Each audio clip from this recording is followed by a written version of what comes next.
CM की team आज Congress party के नेता प्रवीण सिंह चौहान के पास पहुंची, जहां पर आगामी विधानसभा को लेकर सभी पार्टी दल जनसंवाद कर रहे हैं, अपनी अपनी कार्य को गिना रहे हैं। वहीं पर एक तरफ देखा जाए विकास यात्राएं भी कई चली, लेकिन अभी जनता तक क्या कुछ संदेश पहुंचा है, आज कांग्रेस पार्टी के जो प्रवीण चौहान ये हैं उनसे बातें करेंगे। पार्टी में जो अभी प्रेजेंट में ही उनकी पार्टी आई थी और 15 ही महीने में चली गई, क्या कुछ इस पर कहेंगे?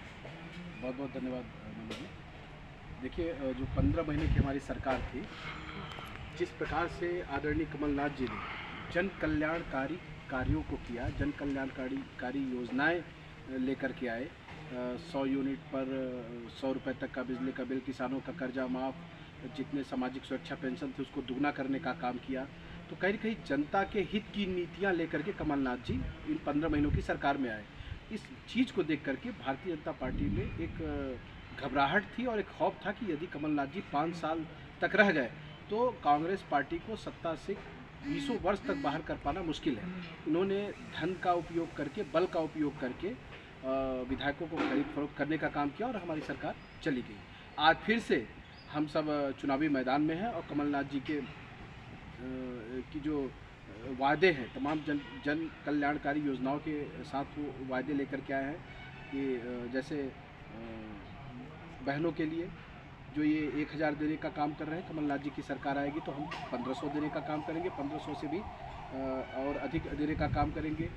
बिजली के जो है 100 यूनिट पर जो बिजली दे रहे थे वो भी देने का काम करेंगे, 200 यूनिट बिजली तक मुफ्त रहेगी। इस तरीके से कई किसानों के कर्जे फिर से माफ़ होंगे। इस तरीके के तमाम जन कल्याणकारी घोषणाएं कमलनाथ जी लगातार कर रहे हैं और सरकार बनेगी इस बार तय है।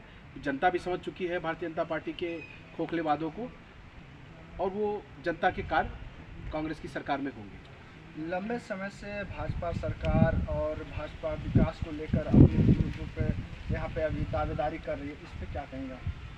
देखिए, भारतीय जनता पार्टी के जो विकास यात्रा थी, कहीं न कहीं उनके, मैं तो ये कहूँगा कि वो एक विनाश यात्रा के रूप में आने वाले समय में साबित होगी। वास्तविकता ये है कि क्षेत्र के अंदर जाइए तो कार्य कहीं कुछ हुए नहीं। यदि सही मायने में विकास हुआ है तो भारतीय जनता पार्टी के नेताओं का विकास हुआ है। साइकिल से मोटरसाइकिल, मोटरसाइकिल से आज बड़ी बड़ी लंबी चौड़ी गाड़ियों में चल रहे। जनता की स्थिति वहीं की वहीं है। शिवराज सिंह लच्छेदार भाषण और लुभावने वादे और चूरन बांटने का काम चुनावी वर्ष में करने का कार्य कर रहे हैं। अंदर की स्थितियाँ देखिए, सड़कें टूटी हुई हैं, स्वास्थ्य की स्थिति चरमराई हुई है, शिक्षा की स्थिति मध्य प्रदेश में किस प्रकार है वो मुझे बताने की आवश्यकता नहीं है। और ख़ासकर मैं यदि सिंगरौली की बात करूं तो कितने शर्म की बात है कि महज 100 किलोमीटर का नेशनल हाईवे जो आज 10 वर्ष से भारतीय जनता पार्टी की सरकार में बन रहा है वो नहीं बन पाया है। लगातार ठेकेदार भाग जाते हैं, छोड़ के कार्य भाग जाते हैं। मेरे द्वारा 110 किलोमीटर की इस भ्रष्टाचारी सरकार को जगाने के लिए पदयात्रा भी की गई और जिसका कोई खास असर इस सरकार में नहीं दिखा। हमारी सिंगरौली की कनेक्टिविटी, ट्रेनों की स्थिति मुझे बताने की ज़रूरत नहीं है। आए दिन 1-2 ट्रेनें चलती हैं वो भी लेट रहती है। तो आवागमन की स्थिति और आम जनता इस भारतीय जनता पार्टी में खासी परेशान हो रही है। कांग्रेस पार्टी लंबे समय से सत्ता में नहीं है, क्या वजह हो सकता है इसका? देखिए, निश्चित तौर पर लगातार आज 15 सालों से कांग्रेस पार्टी की सरकार नहीं थी। जनता ने अपना जनादेश दिया, लेकिन खरीद फरोख्त करके जनता के जनादेश को गिराने का काम भारतीय जनता पार्टी ने किया था। और अब जनता का जो मन है वो भारतीय जनता पार्टी के झूठे वादे और छलाव से भर चुका है। आने वाली सरकार कांग्रेस की सरकार है और आम जनमानस की सरकार है, मध्य प्रदेश की जनता की सरकार है।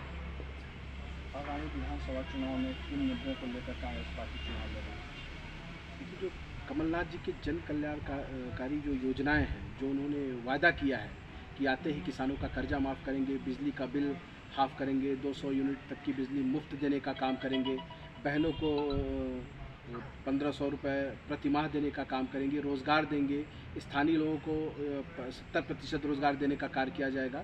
इन सारे वादों को लेकर के और भारतीय जनता पार्टी के द्वारा जो इस सरकार में लगातार, चाहे वो व्यापम का घोटाला रहा हो, चाहे वो पटवारी भर्ती घोटाला रहा हो, चाहे वो डम्फर घोटाला रहा हो, कई प्रकार के घोटाले इस भारतीय जनता पार्टी के सरकार में, इन सारी बातों को लेकर के हम जनता के पास पहुंच रहे हैं, जा रहे हैं, और जनता समझ भी रही है कि शिवराज सिंह ने इस मध्य प्रदेश को कर्ज में डुबो दिया है, और आने वाला समय कहीं न कहीं मध्य प्रदेश की जनता के लिए, यदि भारतीय जनता पार्टी की सरकार रह जाती है, तो दुखदायी होगा।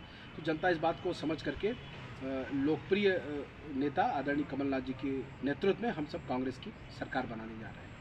एक लास्ट क्वेश्चन में, कांग्रेस पार्टी जब भी चुनाव लड़ती है तो उसके अगेंस्ट में उन्हीं के नेता जो खड़े हुए थे अपने कांग्रेस पार्टी को हराने में अहम भूमिका निभाते हैं, इस पर क्या आपका राय है? देखिए, पूर्व में ये इस तरह की चीज़ें देखी गई थी कि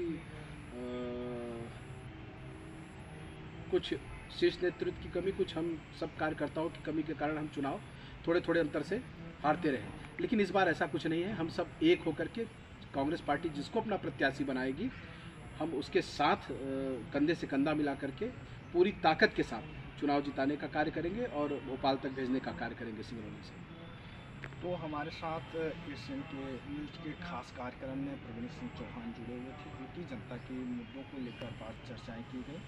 आप हमारे साथ जुड़े रहें, तब तक के लिए इजाज़त दीजिए। मैं मनु कुमार शाह, नमस्कार।